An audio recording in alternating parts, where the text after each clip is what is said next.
Ever been in a plane where the turbulence got so bad that everybody suddenly finds God?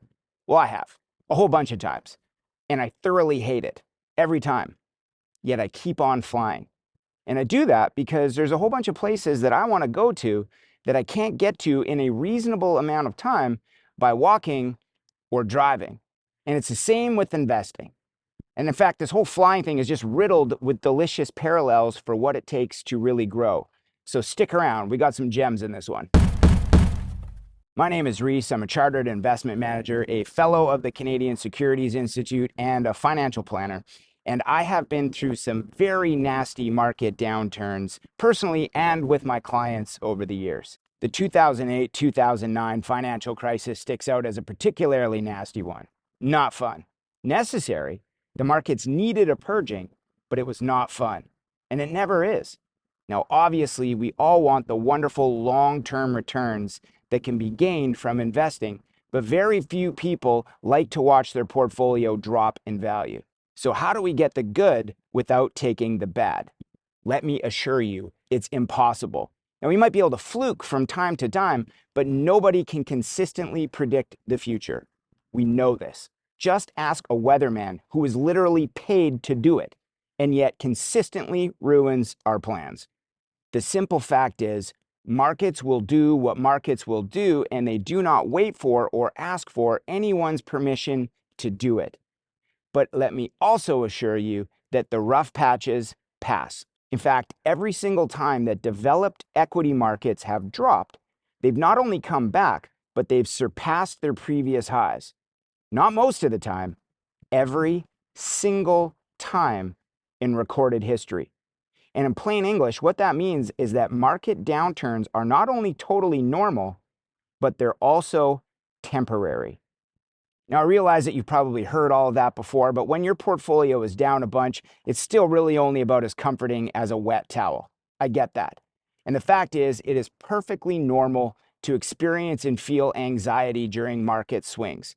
It is perfectly normal. In fact, a few years back, during a pretty significant drop in the markets, I just happened to be on a flight to Alabama.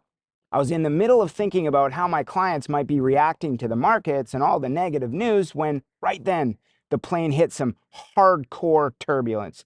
Now, I'm not sure what you do when you're in a plane and you hit some nasty turbulence, but I always do the exact same thing.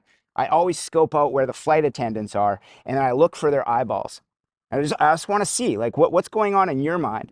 And if they're just carrying on with their business and they're still delivering drinks and just, we're all bouncing around the place, but they're just carrying on, they're bouncing too, but this is an everyday part of their job and they're totally used to it. And as long as I can see that in their face, that they're not stressed, then I'm cool. And I mean, why would they be stressed? They're doing this every single day. This is just a normal part of flying. So if they're not losing their mind, then I'm not going to lose my mind either. However, if I see them buckling up and crying and praying in between sobs, then I'm probably going to come unglued. But that's never happened because moving through the air, it's normal to experience turbulence, and they know this, even if it happens to be extra aggressive from time to time. I mean, honestly, have you ever seen a bird freaking out flying through the air? No. They learned to play in the turbulence, how to even exploit it to their own advantage. Anyway, in that moment on that flight to Alabama, it struck me how similar turbulence is to market volatility. No one likes it. It's never fun.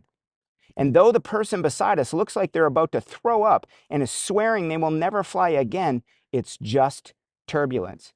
It's normal. Happens all the time. If you fly, you will experience it. This is not a maybe. This is a certainty.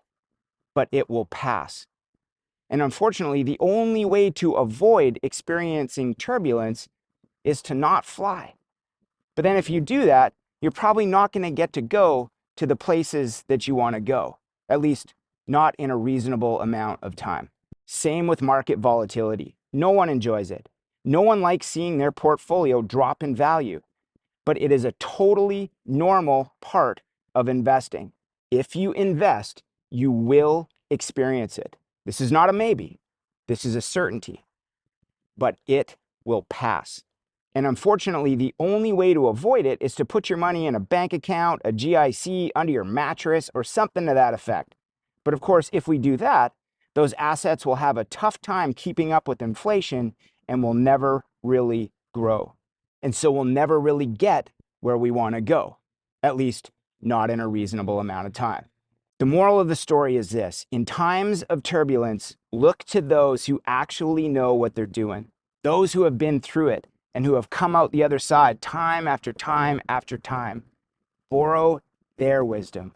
Don't listen to the person beside you or the person in front of you who's losing their shoes. And definitely do not listen to the news. Listen to those who know. And yes, turbulence is lame, agreed, but it's not nearly as lame as missing out on Hawaii or the Caribbean or Australia or whatever. And yes, sudden and heavy drops in the value of your portfolio are lame, without doubt, but not nearly as lame as missing out on the growth that could have helped you beat out inflation, travel where you want to, when you want to, retire earlier, give money to your grandchildren, etc., etc.